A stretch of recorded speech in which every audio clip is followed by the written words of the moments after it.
When you think of United States Marines, you might think boots on the ground. But many Marines spend their careers in the air. Tonight we go to Marine Corps Air Station Miramar, where thousands call the base their home.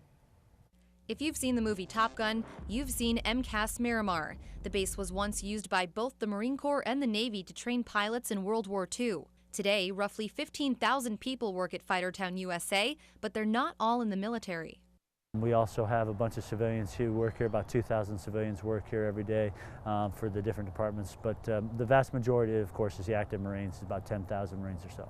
Those Marines have a wide variety of MOSs, or military occupational specialties. You have airframers that work on the actual physical shell of the airplane. They fix the brake system. You have mechanics that work on the engines. All those kind of work as a team to make sure that the airplanes are ready and operational for the pilots and the crew to get out there and train for their combat mission from here. But in civilian terms, what is Miramar to the Marine Corps? At the root of it, it's an airport. So whether it's San Diego International, Chicago O'Hare, Atlanta International, it's just an airfield. The only difference, it's owned and operated by the Department of Defense, and we have over 100 plus aircraft across 4 different type model series. You have combat support aircraft, and also you have combat aircraft. So you have the KC-130 that does all sorts of resupply and aerial refueling.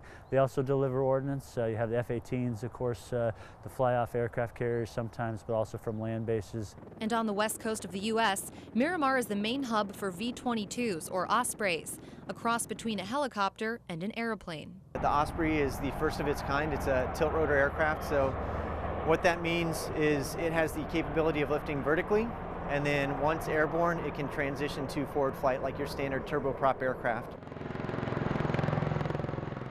Now, before these pilots jump in the cockpit, they go through years and years of school and rigorous training. In fact, it's about 2 years from the day Marines on track to be pilots finish college and boot camp to the day they finally get their wings. You do need to go to college to be an officer in the Marine Corps and be a pilot, but really, if you got a dream, stick with it. Personal advice, it's a ton of fun. If that's your dream, that's your aspiration, that's your goal to be a pilot, don't let it die. There are a few ways pilots say you can jumpstart your career in the air: by taking flying lessons before you finish high school, or even while you're in college. If you'd like to learn more, you're asked to contact your local recruiter. Now, Steve, the day that we were there, the Secret Service was there, Secretary of Defense was there. Wow. So there are some aircraft we could not show you, but neat stuff. Yeah, what a great opportunity. The career options are just limitless. Nice, sure are. You're so right.